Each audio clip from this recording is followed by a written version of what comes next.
America જેવા દેશોમાં હવે એ થઈ રહ્યું છે કે જો તમે જળવાયુ પરિવર્તનની વાત કરશો, તમે સરકારી નોકરીથી હાથ ધોઈ બેસશો, તમે ખાનગી કંપનીમાં છો ત્યાં દબાણ કરીને તમને કાઢી મૂકવામાં આવશે, તમે સોશિયલ મીડિયા પર જઈને વાત કરશો, તમારું સોશિયલ મીડિયા એકાઉન્ટ જે છે તે બંધ કરી દેવામાં આવશે, એજ્યુકેશન સિસ્ટમ પરથી જળવાયુ પરિવર્તનની સંપૂર્ણ વાત હટાવી દેવામાં આવશે, બાળકોને, યુવાનોને શાળા, વિશ્વવિદ્યાલયમાં અભ્યાસક્રમમાં જાણ નહીં થવા દેવામાં આવે. જળવાયુ પરિવર્તન શું હોય છે જ્યારે કોઈને જાણ જ નથી આ બધું શું હોય છે? તો કપાતા રહે જંગલ. કોઈ આવીને વિરોધ શા માટે કરશે?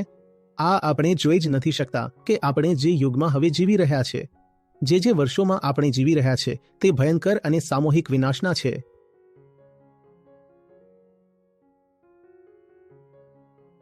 એટલે પૃથ્વી પરથી જીવનનો જ નાશ કરવાનો આ સમય ચાલી રહ્યો છે, જીવનનો સંપૂર્ણપણે સમાપ્ત થવાનો.